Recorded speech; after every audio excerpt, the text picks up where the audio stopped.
Hello students, today we will discuss about varying current.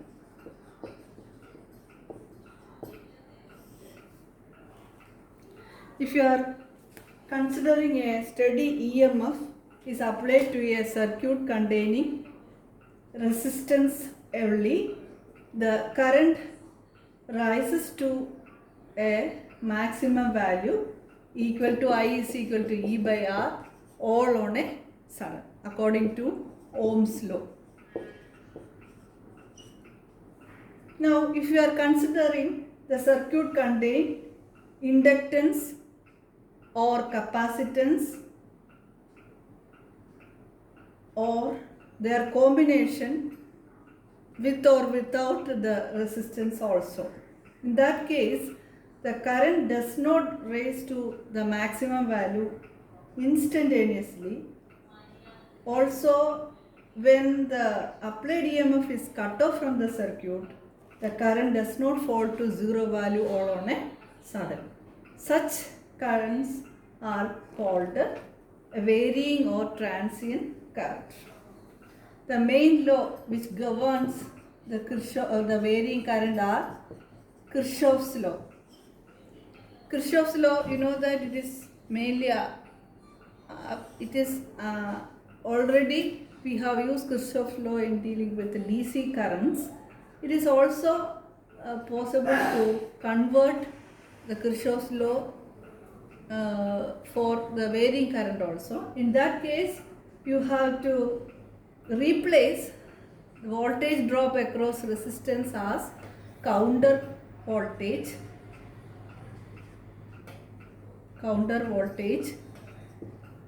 and instead of DC value of voltage and current, you have to consider the instantaneous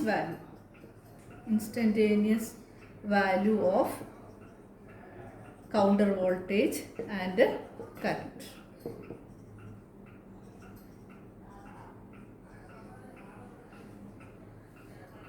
So the Kirchhoff's law states that the algebraic sum of the instantaneous current at a junction is zero. That is, if you are considering current as I1, I2, I3 are the instantaneous value of current in various branch, and if you are taking the algebraic sum of all the current, we are getting it is equal to 0 at a junction. The second law states that the algebraic sum of the instantaneous counter voltage in the closed circuit equal to the algebraic sum of the instantaneous counter voltage in the circuit.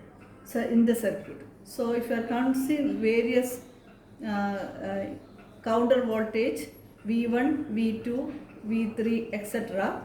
So that will be equal to the total applied EMF. Let it be E1 plus E2 plus E3 plus. If there are large number of battery connected to the circuit, you have to add all these things. That will be equal to V1 plus V2 plus V3 plus etc. Now we have to consider a special example, that is the case of LR circuit. You can consider the growth of current in a LR circuit. For that we have to construct the circuit diagram. It consists of a coil of wire which will act as inductance, and there is ohmic resistance like this. Let it be represented as R, and they are connected in series with a battery. The value of EMF is equal to E through a key K. So when the key is suddenly pressed, the current through the circuit increases from 0 to a maximum value. Let the maximum value be represented as I0. So let I be the current flowing through the circuit at a particular instant. So you know that a back EMF is developed or induced across the inductance due to the changing value of current in the closed circuit. So the back EMF is proportional to the rate of change of current, and it is in a direction opposite to that of the applied EMF. So the net EMF in the circuit can be taken as E minus L di by dt, where L is the self-inductance. Back EMF can be written as L into di by dt, where L is the self-inductance of the coil. So the net EMF in the circuit can be taken as applied EMF minus L into di by dt, which is equal to the voltage drop across the resistance. So the equation can be written as E minus L di by dt is equal to IR according to Kirchhoff's law. Let it be equation number 1. Now we are considering a condition when current reaches the maximum value, that is when I is equal to I0, there is no change in the current value, that is di by dt is equal to 0. So the equation number 1 becomes E is equal to, since di by dt is equal to 0 and I value is equal to I0, E can be taken as I0. So this is the another value of E, that is the product of the maximum current in the circuit and the resistance in the circuit. Let it be equation number 2. Now we can substitute equation number 2 into equation number 1, so that the equation number 1 becomes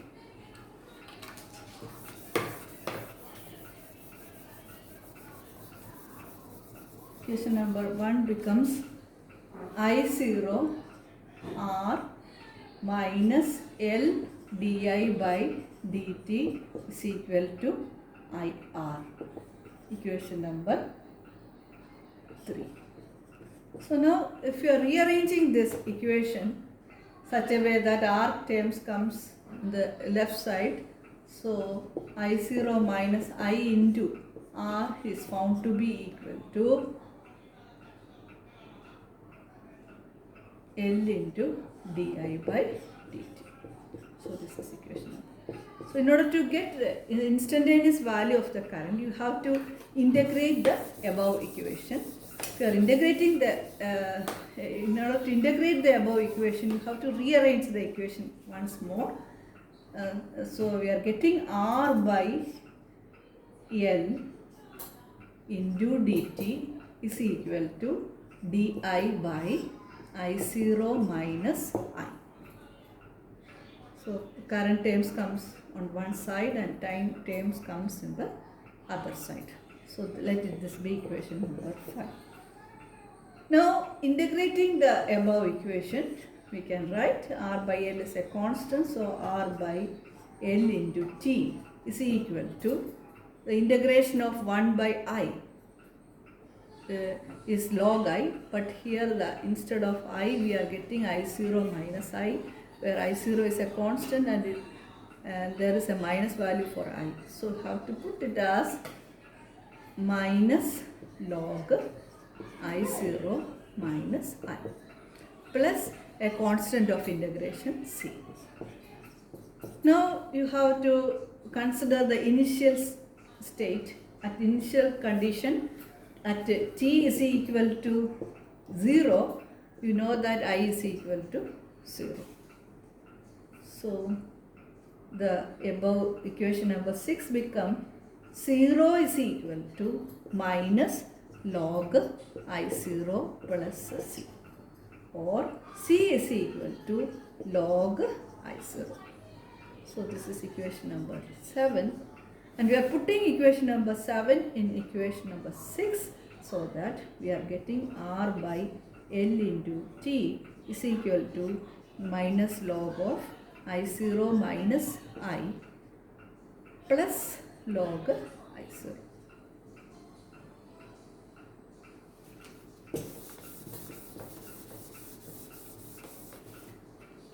So if you are taking the negative on both sides, you are getting the equation as minus r by L into t is equal to log I0 minus I minus log I0. And you know that log A minus log B is equal to log A by B. So you can apply that to this thing, the right hand side of this equation. So this became log of I0 minus I divided by I0. So if you are splitting this I0 minus I by I0, you are getting it as log of 1 minus I by I0. So you are getting log of I minus log of 1 minus I by I0 is equal to minus R by L into dt. So taking exponential on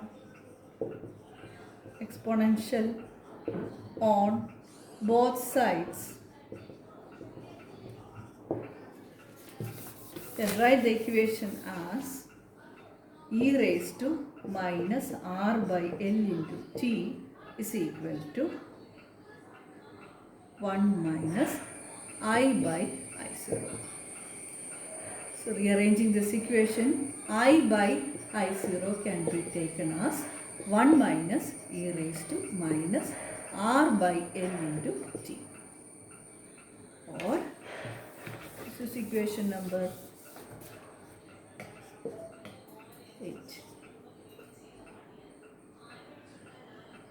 Therefore, I is equal to I0 into 1 minus e raised to minus R by L into t.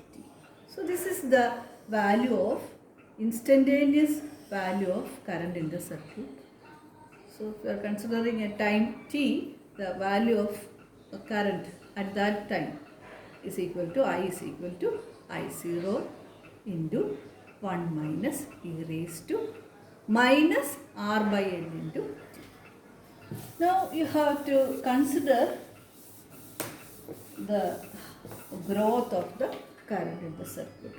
For that we are considering the value of t is equal to L by R. If when t is equal to L by R, this equation became I is equal to I0 into 1 minus e raised to minus R by L into L by R. So that cancel each other. So you are getting I is equal to I0 into 1 minus e raised to minus 1.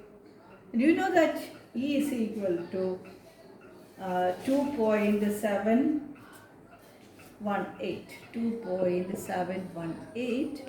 So I can be written as I0 into 1 minus 1 divided by 2.718, which is equal to I0 into 0.632. Or that means when time is equal to L by R,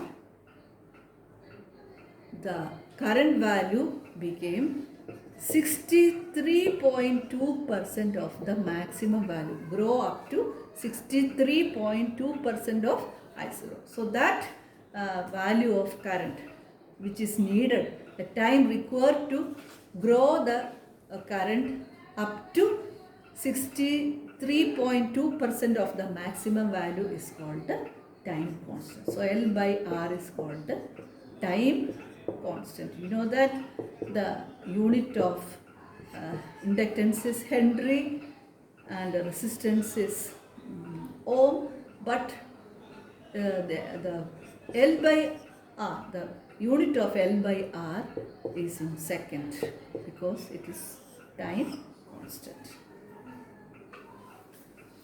Now we can show the growth of the current with the help of a graph. For that, we are drawing the graph I against time. Do you know that the maximum value of current, we can represent it as 0. So the growth of current can be taken as like this. It will take certain time to reach maximum, and then it became a constant. As t tends to infinity, the current value became a maximum value. And let this point, the current value is 0.632 of I0, and the time corresponding to this 63.2% of maximum value is the time constant, this L by R. So if this is the case, if the circuit have the time constant a very small value. So if L by R is a very small value, it reaches the current grows exponentially exponentially and reaches a maximum value equal to I0.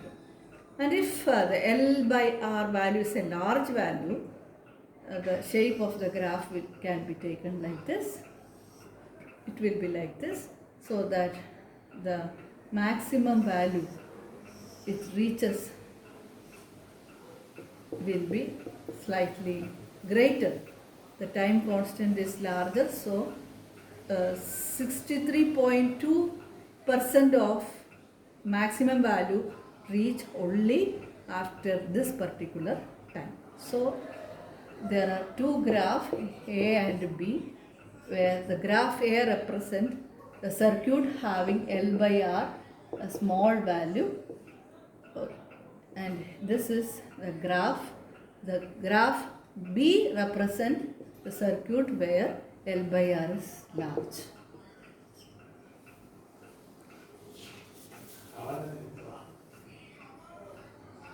Now L by R is small means either L is a very small value or R is a very large value. And L by R is large means either L is a very large value and R is a small value. So in the case of a coil or electromagnet or like that, if you are using a motor in a circuit or electric motor or fan or something like that, something which is of the form of a coil, in that case, in that circuit, L value will be larger. In that case, the current will grow in this manner instead of this manner. So it will take certain time, more time to reach the maximum value, unlike the other case.